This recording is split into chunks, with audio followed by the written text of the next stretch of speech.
नमस्कार, मैं हूं अमित कुमार। स्वराज एक्सप्रेस में आपका स्वागत है और आप देख रहे हैं देश, प्रदेश और आपके शहर की नब्ज टटोलने वाला हमारा खास कार्यक्रम बिग डिबेट। मध्य प्रदेश में 2023 विधानसभा चुनाव में करीब साल भर का वक्त है, लेकिन बीजेपी और कांग्रेस में हाई लेवल बैठकों का दौर भी शुरू हो गया है। दोनों ही दलों ने सियासी बिसात बिछाने की कवायद शुरू कर दी है। चिंतन, समीक्षा, मंथन जारी है। बीजेपी ने आज संसदीय बोर्ड और केंद्रीय चुनाव समिति के सदस्यों की सूची जारी करके सबको चौंका भी दिया है। वहीं कांग्रेस भी 25 अगस्त को एक बड़ी बैठक करने जा रही है और एक आक्रामक अंदाज में बीजेपी से मुकाबला करने के मूड में है। इसी पर देखिए आज की हमारी एक खास पेशकश। इस पर ज्यादा चर्चा के लिए मौजूद हैं बीजेपी के प्रवक्ता सनवर पटेल जी, कांग्रेस प्रवक्ता अभिनव बरोले जी और वरिष्ठ पत्रकार अजय बोकिल जी। आप सभी का बहुत बहुत स्वागत है हमारे इस कार्यक्रम में। तो रुक करते हैं सनवर पटेल जी, आज आपके लिए बहुत बड़ा दिन था, लेकिन ये देखा जाए कि किस तरह से निकाय चुनाव के बाद जो आज इतनी बड़ी बैठक हुई है, बहुत सारी चीजें छन छन के बाहर आएंगी। लगता है बीजेपी का कुछ जो वहां पर असंतोष, सब तरह के मामले देखने को मिले हैं, क्या कहेंगे? नहीं अमित जी, देखिए भारतीय जनता पार्टी की जो बैठक है वो नियमित बैठक है और भारतीय जनता पार्टी की यह विशेषता है कि भारतीय जनता पार्टी अपने कार्यक्रम तय करती है। उस कार्यक्रम तय करने के बाद हमने उन कार्यक्रमों में कितना काम किया है उसकी समीक्षा करती है और अगले टारगेट फिर से तय करती है। और यही भारतीय जनता पार्टी की विशेषता है कि हमारा राष्ट्रीय नेतृत्व हमारे साथ होता है। हमारे प्रदेश के प्रभारी जी, हमारे राष्ट्रीय संगठन महामंत्री जी, प्रदेश के मुख्यमंत्री जी और प्रदेश अध्यक्ष जी, साथ में संगठन महामंत्री जी, 1 to 1 और साथ में सामूहिक बैठकें, ये भारतीय जनता पार्टी की विशेषता है। और खास तौर पर जो इन चुनावों के पहले, नगरीय निकाय चुनाव के पहले जो बुद्ध विस्तारक कार्यक्रम भारतीय जनता पार्टी ने चलाया था, आज उसकी भी विस्तार से समीक्षा की गई। जी बिल्कुल, आपने ठीक कहा है कि समीक्षा बैठक का दौर बिल्कुल जारी है और बिल्कुल एक साल में कई बार ऐसे मौके देखने को मिलेंगे। अभिनव जी, आपकी भी अब जो पार्टी की बैठक है, इसके पहले कमलनाथ जी जब से आए हैं यहाँ पर कुछ चुनाव के बाद लगातार दौरे भी कर रहे हैं, क्या लगता है कि तैयारी बिल्कुल शुरू हो गई है? आपके यहाँ समीक्षा बैठकों का दौर अभी शुरू हो नहीं पाया है कि किस तरह जो हार हुई है आपकी निकाय चुनाव में मिली थी, वो तैयारी कैसे होगी 2023 की? जनाधार कैसे बढ़ेगा? देखिए, कमलनाथ जी के नेतृत्व में जिस तरीके से 5 नगर निगम और जिस तरीके से 1.5 से 2 लाख वोट स्विंग होकर कांग्रेस पार्टी के पास आया है, ये जनता ने कांग्रेस को अब एक्सेप्ट कर लिया है और ये रिजल्ट भी आपको अभी देखने को मिले। तो इसी तरीके से समीक्षा बैठक तो बराबर हर महीने, हर हफ्ते और पूरे समय होती है। हम लोग फील्ड पर भी हैं। कमलनाथ जी जिस तरीके से आपने कल देखा होगा, जनता के बीच पहुंचे थे धार में, जहां पर 20 से 40 हजार लोगों का घर उजड़ गया, उनके बीच में भी गए। तो हम जनता के मुद्दों पर ही चुनाव लड़ेंगे, चाहे महंगाई हो, बेरोजगारी हो और जितना भी अभी ये भ्रष्टाचार आप देख रहे हैं किस तरीके से फैला हुआ है भारतीय जनता पार्टी का, ये भी एक बहुत बड़ी समस्या भारतीय जनता पार्टी में। कि आज आपने देखा होगा शिवराज सिंह चौहान जी जिस तरीके से 20 साल से एक चुनाव समिति में थे और अब वहां पर नहीं है, तो अभी उल्टी गिनती भारतीय जनता पार्टी की चालू हो गई है, क्योंकि उनके खुद के अस्तित्व पर अब सवाल उठना चालू हो गए हैं कि वो पार्टी अब आगे क्या करेगी। जी अजय जी से सवाल पूछे उससे पहले सनवर जी, एक ये सवाल उठाया है कि शिवराज जी बहुत लंबे समय से संसदीय बोर्ड में थे, चुनाव अभियान समिति की बैठकों में भी थे, वहां से बाहर हुए हैं, तो एक कांग्रेस को मौका मिल गया। देखिए साहब, ये कांग्रेस के पास और कुछ करने को है नहीं। कांग्रेस सिर्फ आरोप लगाने के काम करती है, दूसरे के घर में झांकने का काम करती है। अब भारतीय जनता पार्टी तो एक बड़ा परिवार है और भारतीय जनता पार्टी में ये जो पद है, पद नहीं होते, ये दायित्व होते हैं। जिसको जो दायित्व मिलता है उस दायित्व को पूरी ईमानदारी से रात दिन एक करके और पूरा करने का काम करता है। शिवराज सिंह जी लगातार हमारे मध्य प्रदेश के मुख्यमंत्री है, संवेदनशील मुख्यमंत्री के नाते पूरे देश ही नहीं पूरी दुनिया में उन्होंने अपनी एक छाप छोड़ी है।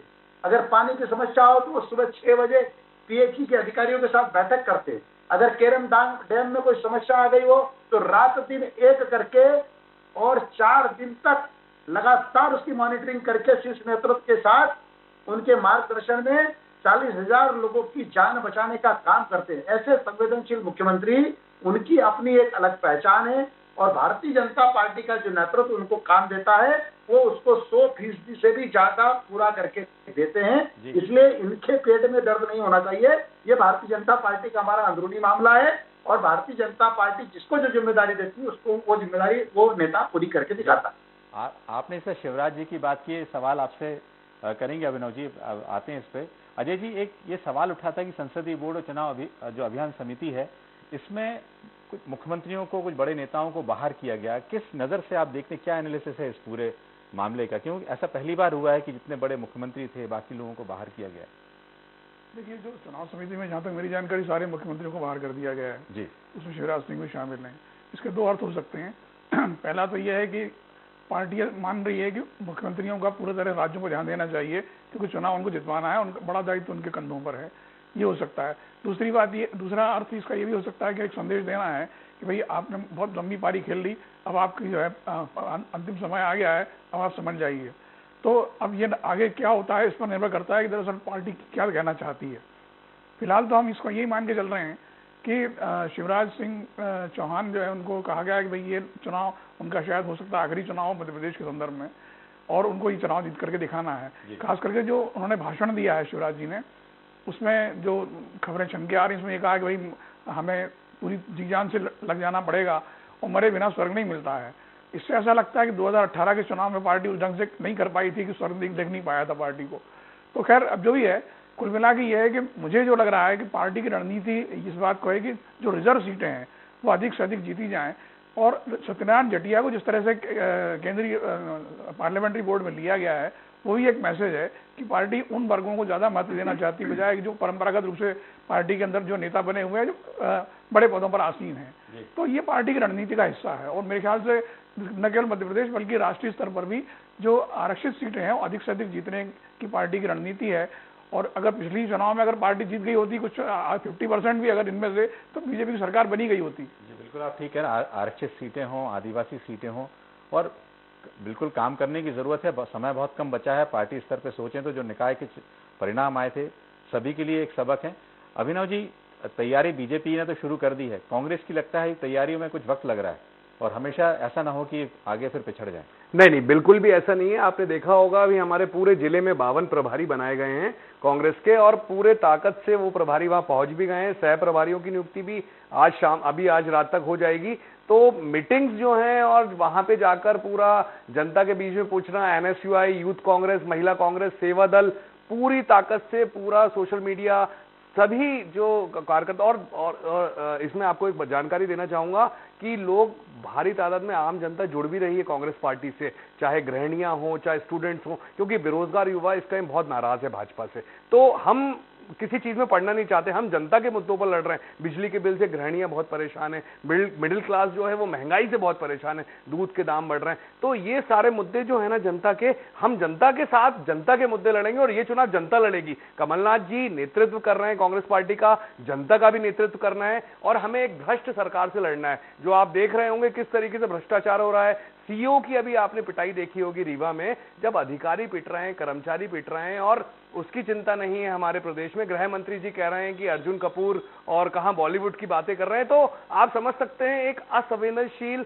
और बिल्कुल गंभीर नहीं है ये सरकार, कहीं की बात कहीं कर रही है, जनता के मुद्दों की बात बिल्कुल भी नहीं कर रही है। इसलिए आपको आने वाले जो रिजल्ट हैं 2023 में, वो कांग्रेस के पक्ष में पूर्ण बहुमत के साथ देखने को मिलेंगे। बिल्कुल इसका जवाब लेंगे, लेकिन एक सवाल और बन रहा है कि जो कांग्रेस विधायक संजय यादव का जो एक अभी इंटरव्यू आया था, हमारे चैनल पे आया था, कि वो कमलनाथ से बड़े नाराज हैं, कि मतलब पूरी पार्टी से, कि उनकी बातें कोई सुनता ही नहीं है। विधायक कह रहा है। देखिए, ऐसी चीजें हर पार्टी में होती हैं। किसी भी पार्टी में ऐसा नहीं होता है कि सबको खुश रखा जाए या उनकी बातों को माना जाए। हो सकता है उनने नाराज होकर जो भी बोला होगा वो आने वाले समय में आपको देखने को मिलेगा। पार्टी में आपने देखा गद्दारी कर कर जिस तरीके से लोग चले गए, उसमें हम तो कुछ नहीं कर सकते, हम तो जनता के साथ हैं। आज भी कमलनाथ जी, चाहे दिग्विजय सिंह जी, राहुल गांधी जी, बात हमेशा सत्य की करते हैं। हम लोग कभी भी ऐसा एलिगेशन नहीं है कि हमने किसी को रोकना चाहा हो। अगर वो नाराजगी है उनकी कुछ भी है तो वो डायरेक्ट कमलनाथ जी को बोल सकते थे, ठीक है। अगर उनने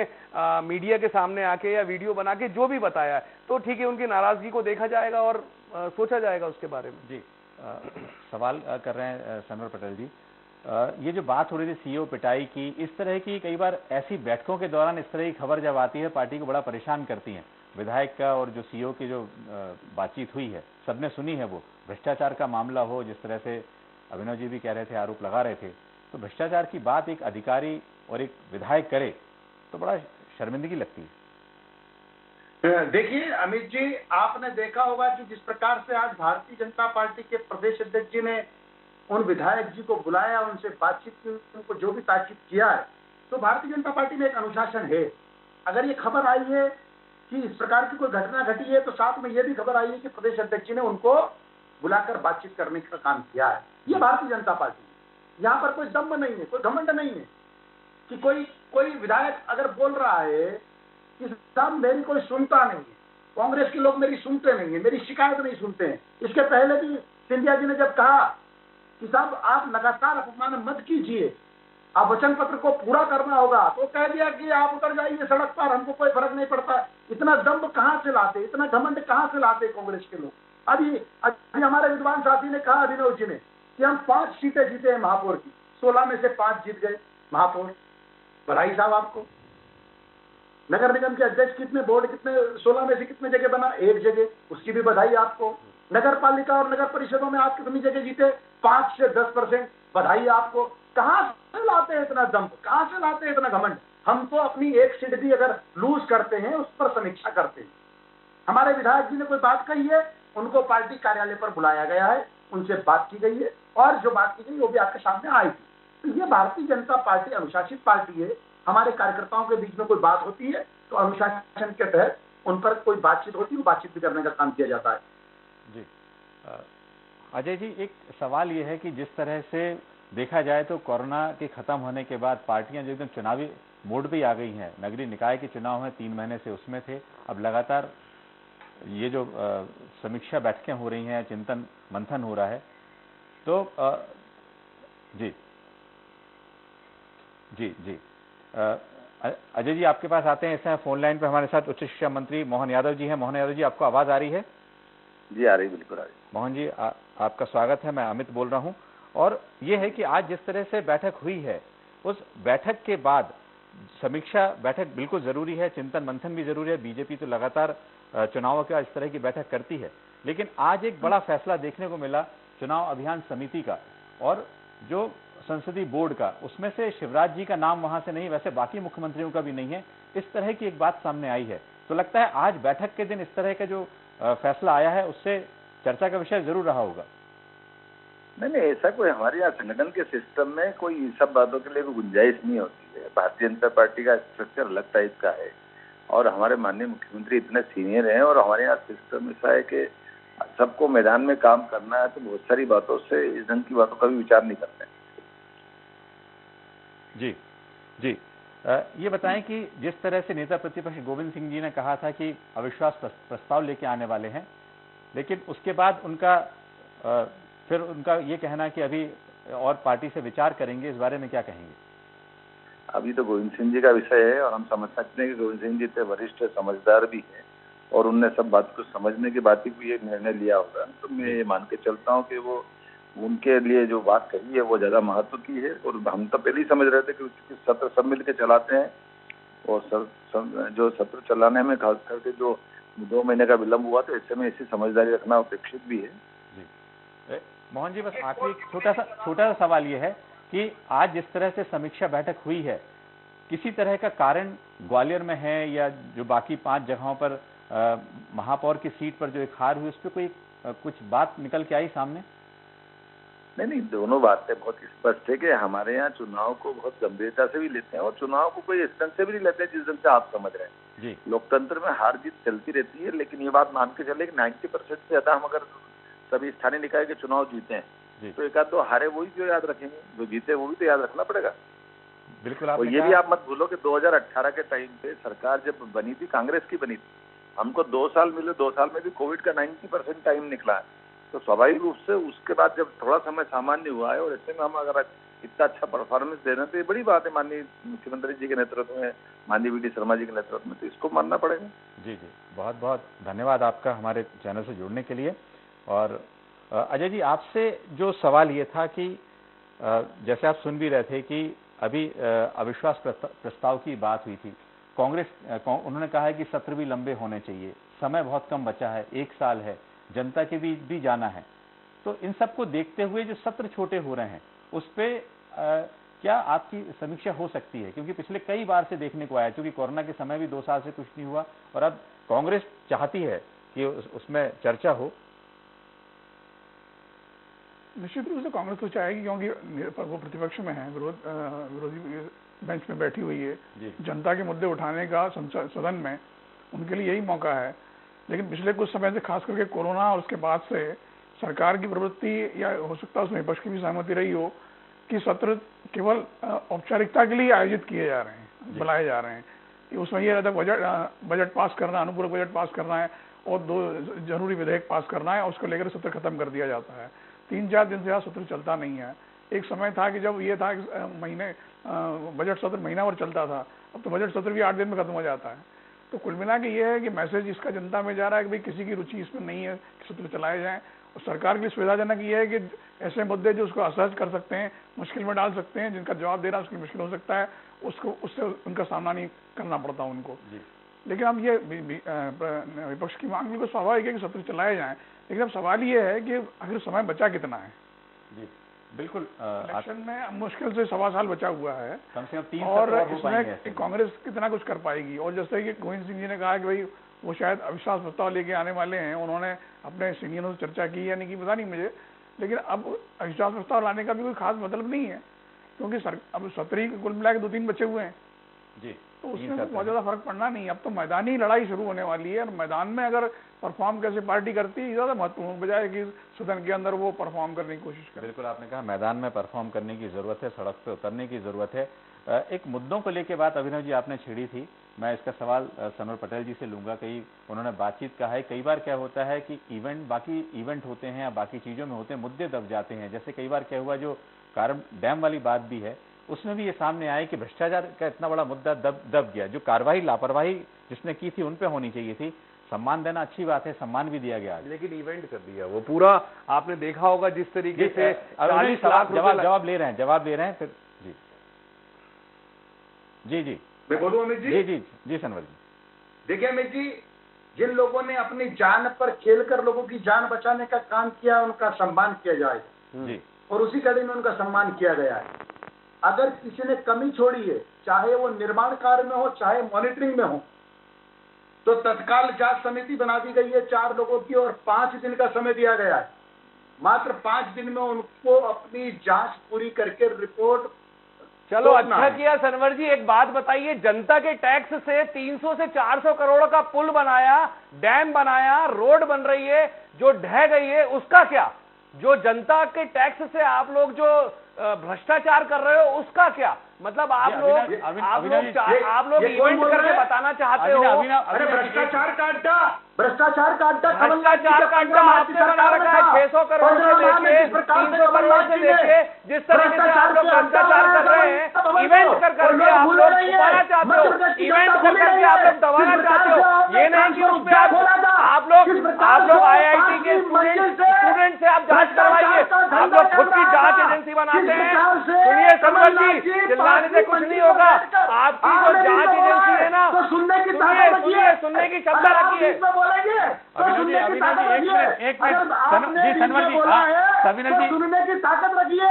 अमित जी बताइए आप बिल्कुल इसमें बोलेंगे तो आप अपनी ताकत रखे, आप अपनी बात रखिए। हिसाब देना होगा। जिस प्रकार से आपने ट्रांसफर उद्योग चलाया, 18 साल से सरकार में रहकर मध्य प्रदेश को कितना पीछे ढकेल दिया है। ये भ्रष्टाचार अभिनव जी सामने आ रहा है। अभिनव जी एक मिनट 18 के बाद 19 आया, 19 में आपको 28 सीटों पर हार का मुंह देखना पड़ा।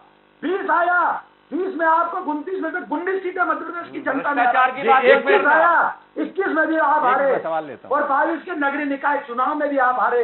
ये मध्य प्रदेश की जनता ने आपको सर्टिफिकेट दिया है। एक मिनट सनवर जी, आप इसका जवाब दे रहे थे कि किस तरह से सम्मानित करना जरूरी है, लेकिन लापरवाही जिसने की है उस पर कार्रवाई कब तक हुई? जी अमित जी, मैं तो उसी का जवाब दे रहा था। उसी का जवाब अभिनव भाई ने बीच में बोला, फिर बोलना पड़ा। जी बताएं। अमित जी देखिए, 4 सदस्यीय जांच समिति बनाई है और 5 दिन का वक्त दिया। 5 दिन में उनको अपनी रिपोर्ट पेश करना है। चाहे निर्माण में कोई कमी हो रही हो, चाहे मॉनिटरिंग में कमी रही हो, किसी को भी बख्शा नहीं जाएगा। यह संवेदनशील सरकार है। जी सबसे पहला काम सरकार का यह होता है कि कोई जनहानि ना हो, हमारी जनता के साथ जो प्राण से प्रिय जनता है उसके साथ साथ पशु पक्षी का भी नुकसान ना हो। सबसे पहले सरकार ने वो काम किया है। धन हानि इसमें हुई है, लेकिन जांच के बाद तत्काल कार्रवाई करने का काम किया जाएगा। कोई बड़े से बड़ा या छोटे से छोटा व्यक्ति उसको बख्शा नहीं जाएगा। बिल्कुल बिल्कुल पटेल साहब, लेकिन इस तरह के जो मुद्दे की बात है, इस तरह के मुद्दे आगे के चुनाव में आते रहेंगे। ये बताएं अभिनव जी, क्या यही मुद्दे किस तरह से होंगे, क्योंकि 2023 में बहुत कम समय बचा है, बैठ के मंथन दौर के बाद आपको सड़कों पर भी उतरना है। देखिए, हम आपको शुरू से बताते आ रहे हैं कि किस तरीके से युवा परेशान हैं, नौकरियां नहीं है, बेरोजगारी बढ़ी हुई है, रोज लूटपाट मची हुई है। उसके बाद दूध के दाम हो, सब्जी के दाम हो, आपको कल ही देखा आपने 2 रुपए दाम बढ़े हैं, महंगाई चरम पर है। एक सबसे बड़ा मुद्दा महंगाई है, उसके बाद बेरोजगारी है। और आप ये निरंतर ये जो 2 मुद्दे हैं ना, ये जनता से जुड़े हुए मुद्दे हैं। हम जनता के साथ चुनाव लड़ना चाहते हैं, जनता के लिए चुनाव लड़ना चाहते हैं। और हम ये भ्रष्टाचार जो हो रहा है ना, मैंने आप ये बात क्यों बोली आपसे, आपने सोचा होगा कि जनता टैक्स भरती है, कितना मेहनत से कमाती है, पैसा कमाती है, फिर टैक्स भरती है। जो लोग टैक्स भरते हैं उनको कितना दुख होता होगा कि 600 करोड़ की रोड टूट के बिखर गई और 300 करोड़ का डैम बह गया। तो आप रोज देख रहे हैं। एक मिनट बस, एक छोटा सा सवाल, समय बस। सलमान खान और जैकलिन को बुलाकर सलमान खान, जैकलिन और अर्जुन कपूर और बॉलीवुड, इसी में उलझे रहना। आप जनता की बात मत करना, इसलिए जनता नकारती जा रही है आपको।